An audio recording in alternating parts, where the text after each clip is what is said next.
Bonjour à tous.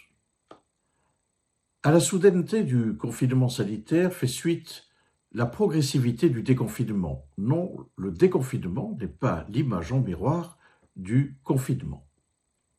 Nous allons donc réfléchir aujourd'hui sur le déconfinement et ses implications éthiques avec la méthode qui nous est devenue familière de s'interroger chaque fois sur les 3 principes les plus souvent menacés. Nous partons d'un nouveau tableau dont vous remarquerez tout de suite en bas à droite la même numérotation des légendes concernant les principes éthiques. Nous déclinons le déconfinement progressif et donc sélectif à 4 niveaux: sanitaire, social, économique et celui des services publics. Alors le déconfinement sanitaire repose d'abord sur la responsabilité individuelle et son lien avec les principes d'autonomie et de solidarité.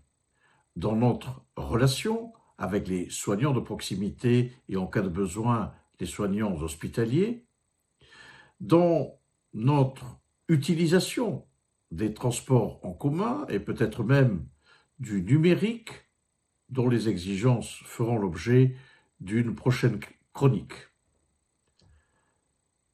La propagation du virus, différente d'une région à l'autre, induit une nouvelle composante, la territorialité.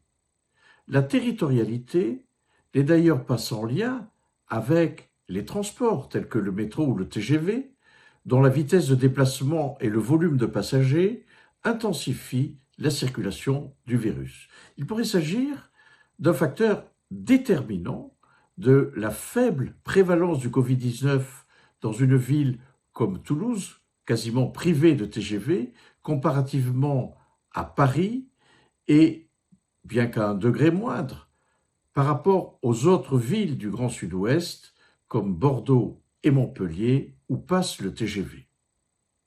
Le déconfinement sanitaire s'adapte aux plus vulnérables. Les enfants et leurs familles par l'ouverture des crèches et des établissements scolaires avec leurs cantines. Les personnes âgées et le lien socio-familial, notamment dans les EHPAD.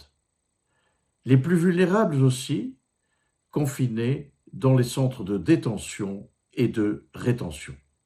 Le déconfinement économique, il est indispensable au déconfinement sanitaire et social.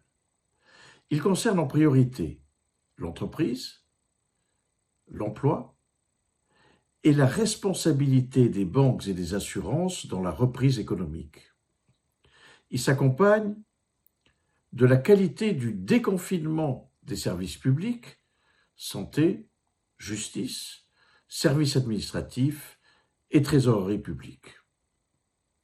Alors, si la responsabilité individuelle est un facteur déterminant du déconfinement sanitaire et d'une issue sereine de la pandémie Covid-19, elle repose néanmoins sur la confiance citoyenne dans la gouvernance des mesures prises lors de la crise sanitaire.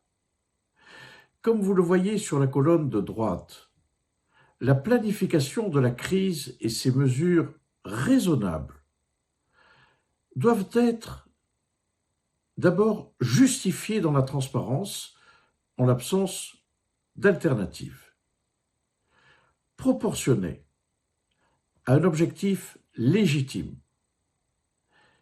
et les moins attentatoires qui soient aux droits de la personne et à ses principes fondateurs tels que la primauté de la personne, la non-discrimination, les principes d'égalité et d'équité, ainsi que le respect de la vie privée.